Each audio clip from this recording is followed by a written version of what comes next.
আসসালামু আলাইকুম। Channels digital থেকে আপনাদেরকে শুভেচ্ছা এবং স্বাগত জানাচ্ছি। আমি মোহাম্মদ সাইফুল ইসলাম। আমি এই মুহূর্তে আছি ভেদরগঞ্জ উপজেলার যে ঈদের যে মার্কেটটা আছে, যে কাপড়ের যে একটা মার্কেট স্টাইল ফ্যাশন হাউজে। আপনারা জানেন যে ইতিমধ্যে রমজানের প্রায় অর্ধেক টাইম চলে গেছে। তবে ইতিমধ্যে ভেদরগঞ্জে উপজেলায় যে কাপড়ের যে মার্কেটটা আছে সেই মার্কেটগুলিতে আসলে খুব ক্রেতা সমাগমের আগমন দেখা গেছে। আমরা এই মুহূর্তে কথা বলবো একজন ক্রেতার সাথে। উনি এই স্টাইল হাউস অ্যান্ড ফ্যাশনে হাউজে আসছে। কি কিনছেন বা কি কিনবেন মনে করছেন আপনি? হ্যাঁ, ঈদের ড্রেস কেনার জন্য আসছি, আমরা শপিং করবো এই জন্য। দেখি এখনও কেনাকাটা হয় নাই, কি কিনি দেখি। কি মনে হচ্ছে আপনার দাম কি আপনার হাতের নাগালে না একটু বেশি মনে হচ্ছে? প্রাইস অনুযায়ী ড্রেস পছন্দ হচ্ছে না, বাকিটা দেখা যাক। আপনি শুনলেন একজন ক্রেতার সাথে আমরা এতক্ষণ কথা বললাম। আমরা এখন কথা বলবো স্টাইল ফ্যাশন হাউজের যিনি একজনের সাথে। আমরা তার কাছে জানবো যে তার এখানে কি কি আইটেমের পোশাকের চাহিদা রয়েছে এবং ওনার এখানে কি কি পোশাক আছে আর দামটাই বা কেমন, এই বিষয়টা সম্বন্ধে আপনার। আসসালামু আলাইকুম ভাই। আসসালামু আলাইকুম ভাই। একটু আমরা জানতে চাচ্ছি যে আপনার এই যে এখানে কি কি ধরনের পোশাক আছে এবং কাস্টমারের চাহিদা কি কি এবং দামটা বা কেমন? আমাদের দেশে আসলে দেশীয় পোশাক খুবই সুন্দর, দেশীয় পোশাক খুবই ভালো চলতেছে, দেশীয় ব্র্যান্ডগুলো। তো কাস্টমারের ইন্ডিয়ান বা আপনার হলো পাকিস্তানি ড্রেসের চাহিদা আছে। তো আমরা সাধারণত দেশীয় প্রোডাক্টগুলো বিক্রি করতেছি। আমাদের দেশীয় প্রোডাক্টগুলোই ভালো, আলহামদুলিল্লাহ, খুব সুন্দর চলতেছে আলহামদুলিল্লাহ। দামটা কেমন কাস্টমার কি মনে করছে? না, এবছর দামের কোনো বাড়াবাড়ি কোনো কিছু নাই, দাম স্বাভাবিক, সাধারণত স্বাভাবিক আছে। এবছর দামের যে তারতম্যটা সেটা সাধারণভাবে আছে। প্রিয় দর্শক, আপনারা শুনছিলেন আমরা এক স্টাইল হাউস ফ্যাশন হাউজের যে একজনের সাথে কথা বললাম। আমরা এখন ভেদরগঞ্জ বাজারের যে এই কাপড়পট্টি যে গলিটা আছে এই গলির কাস্টমার এবং দোকানদার সাথে আলাপ করব। আমরা জানবো যে এই ঈদে কি কি পোশাকের কোন কোন পোশাকের চাহিদা রয়েছে এবং দাম কেমন।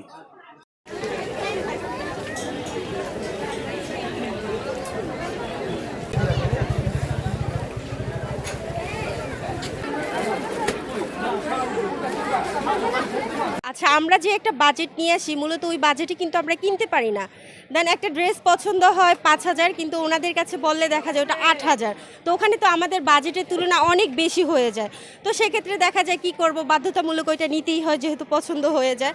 তো মূলত এবারে দাম সব কিছু মিলে অনেক অনেক বেশি। তো আমরা সাধারণ পাবলিক ড্রেস কিনতে আসলে অনেক হিমশিম খাই। তো প্রত্যেকটা জিনিসের একটা নির্ধারণ দাম থাকা দরকার, কিন্তু ড্রেসের কোনো নির্ধারণ মূল্য নাই। সেক্ষেত্রে আমরা সাধারণ পাবলিক অনেক হয়রানি হই। সো এখনো কিনি নাই, কেনার জন্য দেখতেছি।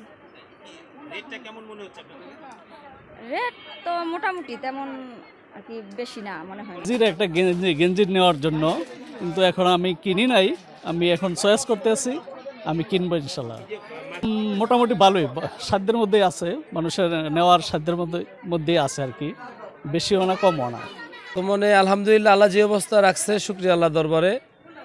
সবচেয়ে বড় কথা হলো যেরকম একটা টার্গেট ছিল এরকম হবে না আশা করতেছি। যে বর্তমান দেশের পরিস্থিতি ভালো না, আর ব্যবসা বাণিজ্য তেমন একটা ভালো না। দ্বিতীয় কথা, পণ্যের দাম অনেক বেশি, কাস্টমারও পর্যাপ্ত পরিমাণে মাল নিতেছে না এবং পর্যাপ্ত টাকাও দিতে পারতেছে না। এই জন্য মাল সেল কম হচ্ছে, দামও খুব কম বলতেছে।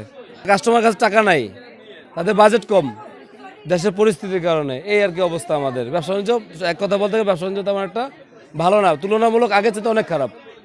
ঈদের জাকাতে শাড়ি কিনলাম, লুঙ্গি কিনলাম, আর হচ্ছে 3 পিস, বাচ্চাদের জামা কাপড়, জুতা। কি মনে হচ্ছে এই মার্কেট দামটা কেমন মনে হচ্ছে? ঈদ উপলক্ষে দামটা একটু বাড়তে থাকবেই, তবে একটু দাম। সবচেয়ে বেশি চলতেছে আপনার বাচ্চাদের মাল, পার্টি ড্রেসগুলো সবচেয়ে বেশি চলতেছে। লেহেঙ্গা, তারপর আপনার গোল্ড ড্রেস, বারবি, এই ধরনের টাইপের আর কি বেশি চলতেছে সারা রাত। জি, অল্প কিছু শপিং করেছি, তার মধ্যে আমার হাজবেন্ডের, দেন আমার আছে, সাথে আছে আমার বোনের। তাই মনে করেন এত দামাদামি জিনিসপত্র নিয়ে আমরা কিভাবে শপিং করব। তাছাড়া মার্কেটে যে ভিড়, একজনের উপর দিয়ে আরেকজন ঠেলা জামা কাপড় কিনে আকার ছোঁয়া দাম। মানে দামে জামার রেট যেটা ছিল ওইটা 3 ডাবল হতে গেলে হয়ে গেছে। এখন যে জামা দেখছি 400-300 করে, ওই দাম জামা চাই এখন 900, তারপর 1200-1300। বেচা কিনা সাধারণত 15 রোজার পরেই হয়, সেই হিসাবে 11টা থেকে বেচা কিনা লাগে, 2টা পর্যন্ত হয়। এরপর সারাদিন টুকটাক করে হয়। তো এবার আলহামদুলিল্লাহ হয়েছে, অন্যান্য বারের তুলনায় একটু কমই বোঝা যেতেছে বেচা কিনা। কাপড় চোপড়ের প্রচুর পরিমাণ দাম, সকাল থেকে ঘুরতেছি, কাপড় চোপড় কিনতে পারতেছি না, বাচ্চা নিয়ে ঘুরতেছি।